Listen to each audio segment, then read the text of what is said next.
Hey, it's Dean. I'm back again with another video. I'm your multi-genre music man, and I have a video from Mr. Ballin called "Police Prank Criminal on Camera." So let's give it a watch. In 2009, the popular true crime TV show Cops just happened to be in South Florida filming when a truly diabolical crime was committed there. And so cops captured this crime on camera. But someone in their footage was hiding something. And when you know what that something was, it becomes very obvious when you watch. But before we get into today's story, if you're a fan of the strange, dark, and mysterious delivered in story format, then you've come to the right place because that's all we do, and we upload once or twice every week. So if that's of interest to you, please ask the like button if you can borrow their car for the week, and then when they say yes, spend that week driving around picking up as much roadkill as possible and packing it into their trunk. Picking up as much roadkill as you possibly can and pack it into their back seat in their trunk and then return the car. Also, please subscribe to our channel and turn on all notifications so you don't miss any of our weekly uploads. All right, let's get into today's story.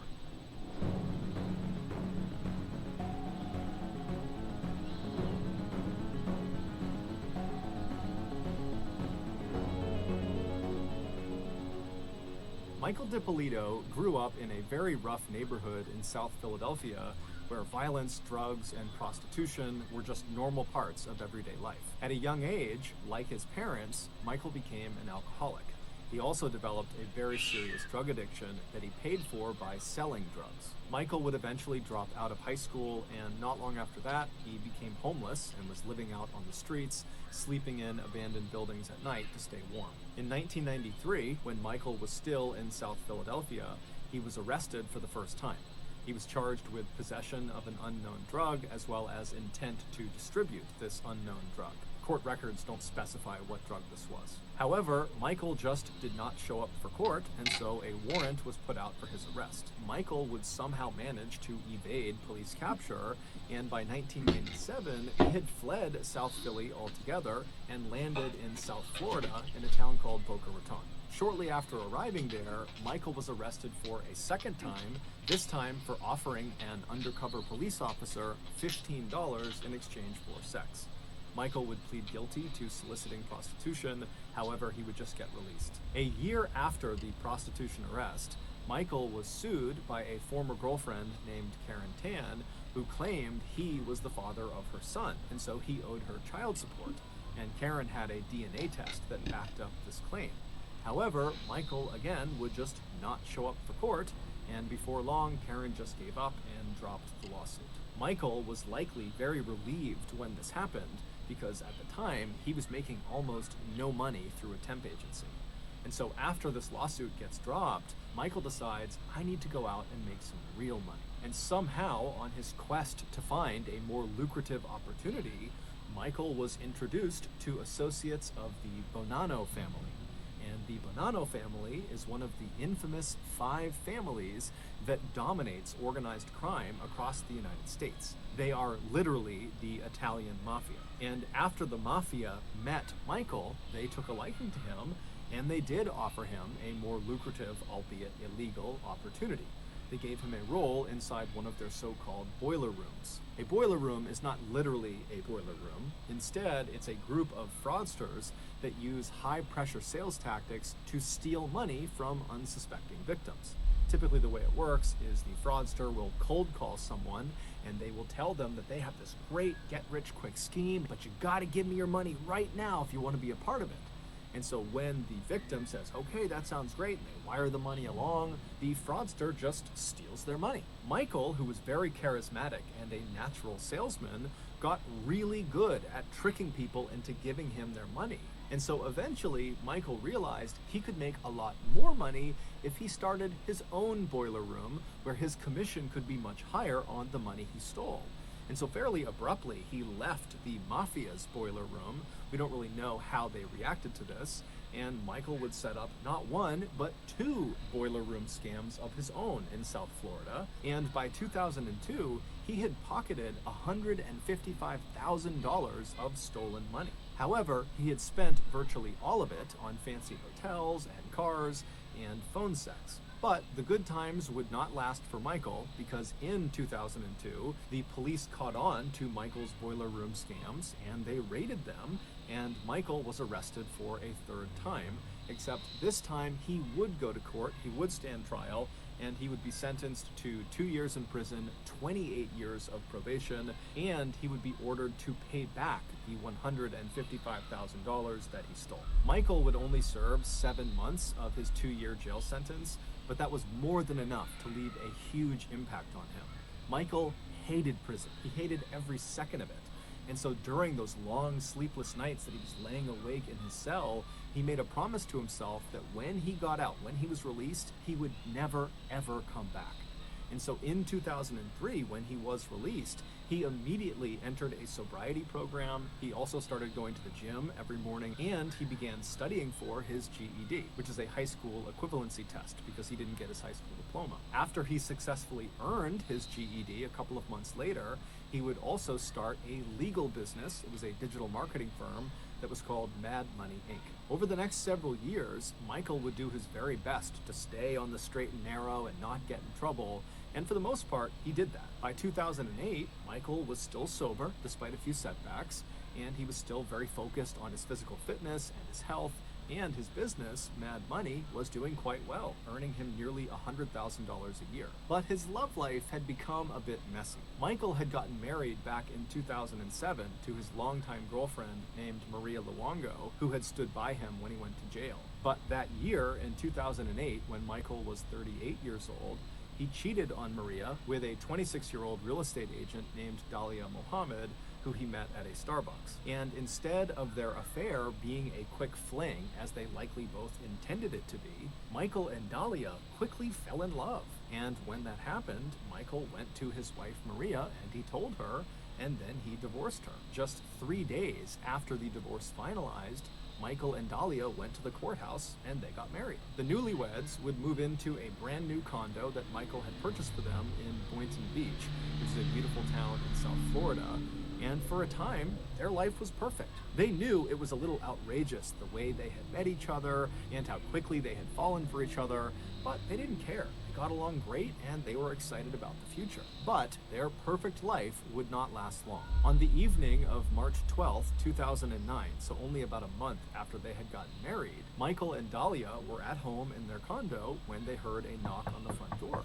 And so Michael went to the door, he opened it up, and much to his surprise, standing on the other side was his probation officer, and behind him was a whole bunch of police officers. And before Michael could even ask what was going on, the probation officer told Michael that they had received an anonymous call tipping them off that Michael was selling steroids and ecstasy pills and other drugs out of his condo. Michael would tell the probation officer that there was no way that was true. He is not selling any drugs, he's sober, he's not doing that. And so eventually Michael just stepped aside and said, "Please come in, search my condo, I have nothing to hide." And so sure enough, the police, they would go into his condo, they would search it, but they wouldn't find anything, and they would leave. And so after the police had gone, Michael and Dalia found themselves just standing in their condo, completely dumbfounded. But instead of trying to get to the bottom of it right then and there about who had called and why, they just decided it was best for them to just leave their condo for the night and go stay at a nice hotel. So they packed up some bags, they left their condo, which was a total mess from the police search, and they went to the hotel and they had a nice night together. The next morning, when they got up and headed down to the parking lot, they saw up ahead, standing around Michael's car, was Michael's probation officer as well as several other police officers. And so Michael and Dalia are looking at each other like, what is this, again? And so they hustle on over to Michael's car, and before they can even plead their innocence to Michael's probation officer, he stops Michael and just says, "Look, we got another anonymous call, this time telling us that you are selling drugs out of your vehicle, and so we need to search it." And so Michael is just totally beside himself, but he says, "Look, go ahead, search it, there's nothing in the car." So sure enough, the police would open up his car, they'd rip it apart, but again, they wouldn't find anything. Over the next couple of weeks, the only thing Michael and Dalia ever wanted to talk about was what the heck was going on. Who is placing these anonymous calls claiming that Michael was selling drugs out of the condo and out of the car? It just didn't add up. They wanted to believe that this was all just one big mistake, but in the back of both of their minds, they were thinking about Michael's very checkered past and his previous dealings with the mafia and with people he had clearly ripped off. And so maybe there was someone in his past that was looking to get back at Michael and maybe get him arrested and sent back to jail. Fast forward to March 29th, so 17 days after that first raid on their condo, and that night, Michael and Dahlia had been eating dinner at a restaurant, and when they left and headed out to the parking lot, once again, standing around Michael's car were several police officers clearly waiting for him to return. And so without even needing to ask why they were there, Michael and Dahlia, they go over to them and they just start pleading with them to understand that this is a setup. We do not have drugs in this car. We don't know what's going on here. Please, you gotta understand that someone's doing this to us. But this time, when they searched his car, they would find something. Before we go any further, I want to tell you about today's sponsor, Experian. Back when I was just a young buck in college, I was broke. And so naturally, I took out a credit card with a question to you is to avoid the unpaid beer and calzone credit trap and just closely follow it. Okay, back to the story. After searching Michael's car, the police would find a small bag of cocaine stuck inside of a cigarette carton tucked underneath his spare tire in the trunk. And when Michael saw them pull the cocaine out, he began to cry because he knew, even though it was not his and he had not put it there, that he was going to jail because he was going to get arrested for possession and he was on probation and he was screwed. And so he just begins crying and pleading with police to understand that the cocaine was not his. He swears it's not his. Meanwhile, Dahlia, she's looking at the drugs and now she's second guessing herself. Is Michael lying? Is he actually selling drugs? And he's been lying to me too? But when she sees her husband crying hysterically and looking so sincere, she believes that he's got to be telling the truth.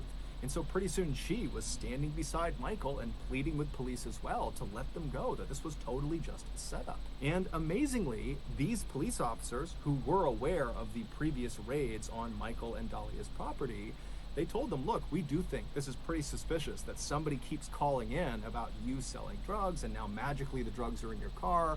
And so what we're gonna do is we're gonna confiscate this cocaine. We're not gonna arrest you. Instead, go home, be safe, call us if you see anything strange, you hear anything strange, and we're gonna begin investigating to figure out who is making all of these calls. And so Michael and Dahlia were totally relieved to hear this. But at the same time, they were kind of terrified because clearly whoever was looking to get Michael in trouble now was prepared to break into his property in order to do it. And so what was stopping them from breaking into their condo and planting drugs in there as well? And so after these police officers left, Michael and Dahlia hopped in the car, they sped back to their condo and they went inside and they searched it top to bottom looking for any sign that anyone had recently been in there or if there were drugs or anything illegal inside of their condo. And after looking and finding nothing, they just locked their doors, shut their windows, shut the blinds, and just prayed that the police would be able to quickly identify who was doing this to them and make them stop. But over the next few months, the police would not figure out who this anonymous caller was because the caller stopped calling. And so for a little while, Michael and Dahlia were convinced that the whole ordeal was over and done with, and they basically returned to their normal lives. But on August 5th, 2009, roughly 4 months after the cocaine was found in Michael's car, the anonymous caller would come back with a vengeance. On that morning at around 5:45 a.m., Dahlia left the condo, leaving Michael in bed, and she headed out to the local gym to get a workout in. Around 6:30 in the morning, she stepped off the treadmill and she looked at her phone and she saw she had a... There's no hell like a woman scorned. I'm guessing this is his ex-wife, probably trying to screw him over. missed call from a number she didn't recognize, and this number had left her a voicemail.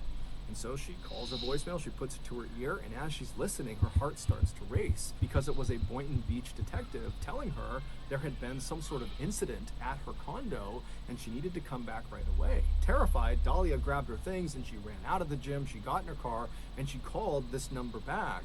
And when the detective picked up, she tried to get more information from him about what this incident was, what happened. And the detective would only say that it involved her husband, and he would explain everything when she came back. And so in a total state of shock, Dahlia turned on her car and she sped out of the parking lot and she headed back towards her condo. And when she turned onto her street and saw her condo, she hit the brakes and just stared. In front of her condo were all these police cars with their lights on, and police officers were walking around, and yellow crime scene tape was lining the outside of her property.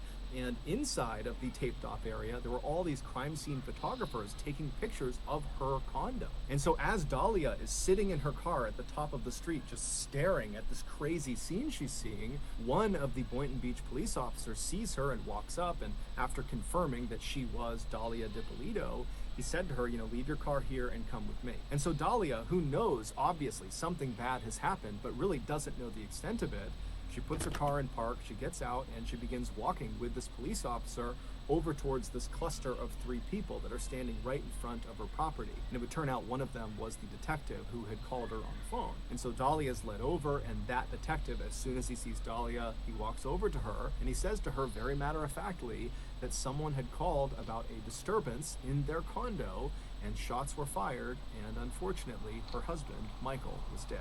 Dahlia, who was totally hysterical, was gently led away from her condo into a nearby police car, and they would drive her to the police station where they would sit her down and begin asking her questions about her husband. And they would say to her, look, I know you just found this out, but we gotta figure out what could have happened because a killer is on the loose. We need to find this person and stop them. And so at first, the conversation was really just Dahlia crying and the detective kind of calming her down. But eventually, she would tell the detective about the anonymous caller who kept calling the police and claiming Michael was selling drugs, and how she and Michael suspected that, probably the anonymous caller was connected to someone from his past, maybe someone from the mafia, or maybe one of the victims of his boiler room scam, or it could be any number of other people that Michael had done wrong in the past. And so the detective, he's taking diligent notes and he's listening to Dahlia. And then at some point in a break in the conversation, he says to Dahlia, okay, it's time to get serious. I need to know if you know this guy. And so Dahlia, she was kind of looking down and she looks up, confused what he's talking about. And then the door opens and this huge guy in handcuffs walks into the room. Come here. Bring this guy in here. Get over here. Get over here. You know who this guy is? You've never seen him before. Do you know her? No. Put your head up. What were you doing coming out of her house? See my head. It would turn out Dahlia was lying. She did know who that guy was. Almost immediately after marrying Michael 6 months earlier, she had stolen $200,000 from him, but apparently that wasn't enough for her. She needed the rest of Michael's money as well as his condo. And so she had been the anonymous caller. She was the one calling the police and tipping them off that Michael was selling drugs out of the condo and out of his car. She was the one who planted the cocaine in the back of his car because she wanted him to get arrested because he was on probation and he would go back to jail for a really long time. But when her efforts failed and Michael did not get arrested and so did not go back to jail, Dahlia moved on to plan B.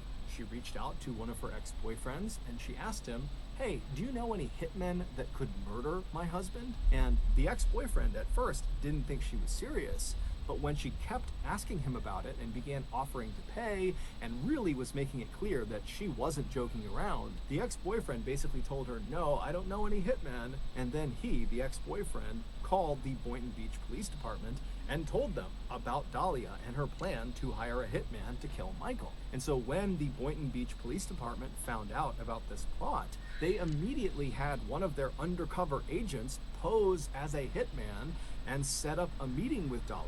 And so the undercover agent was that huge guy in handcuffs that was led into the room with Dahlia. And so Dahlia goes to meet the undercover agent, the fake hitman.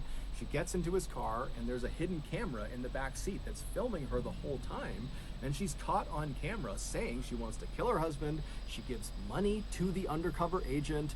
And then as she's about to get out, the agent turns to her and he says, are you sure you want to do this? Because as soon as you leave, it's done. I am going to kill Michael and you can't stop it. This is Dahlia's reaction.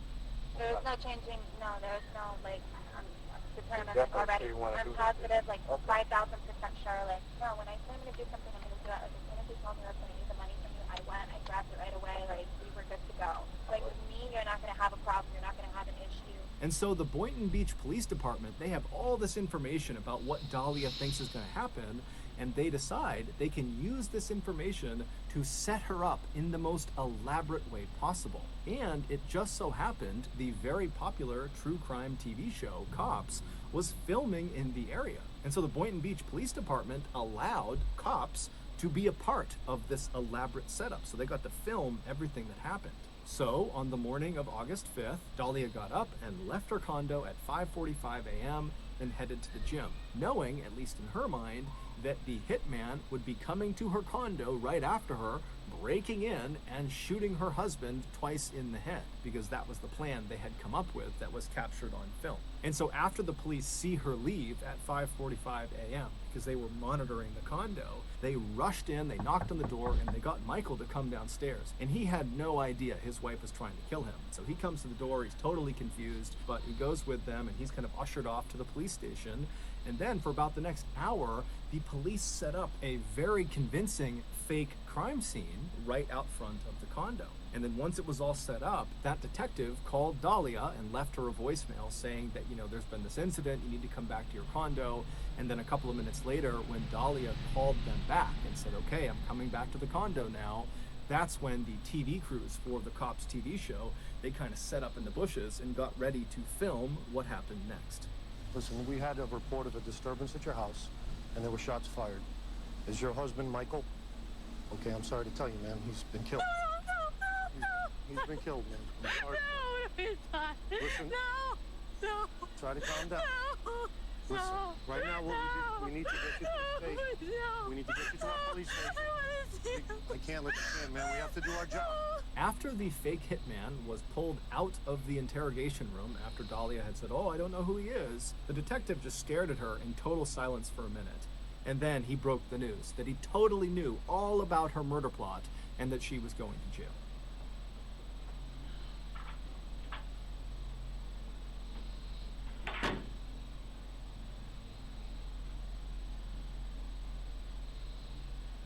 You're going to jail today for solicitation and murder. You're under arrest.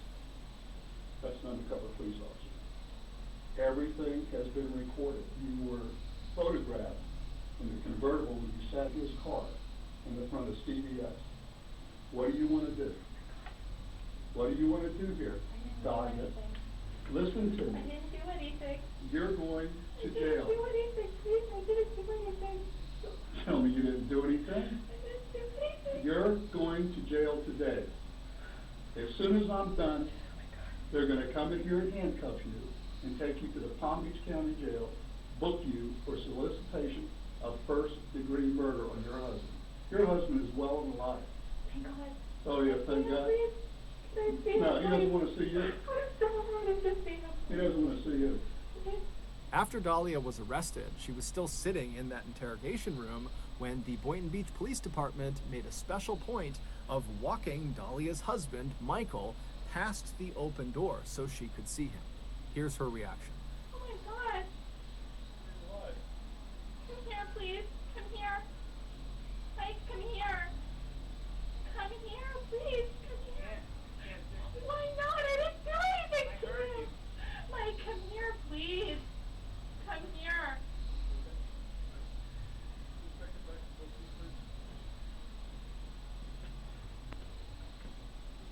Dahlia was initially sentenced to 20 years in prison for what she had done, but after a retrial because of jury bias, her sentence was reduced to 16 years. So that's going to do it. If you got something out of today's episode and you haven't done this already, please ask the like button if you can borrow their car for the week, and then spend that week driving around, picking up as much roadkill as you possibly can and packing it into their trunk and into their back seat, and then return their car. Also, please subscribe to our channel and turn on all notifications so you don't miss any of our weekly 1 or 2 video uploads. That was a great video by Mr. Ballin. If you have a chance to go to his channel, it's Mr. Ballin, all one word. You can go there, subscribe, tell him I sent you. If you like this video, please hit like, subscribe, and hit the notification bell. Otherwise, this is Dean saying have a nice day, and I'll see you on the next video.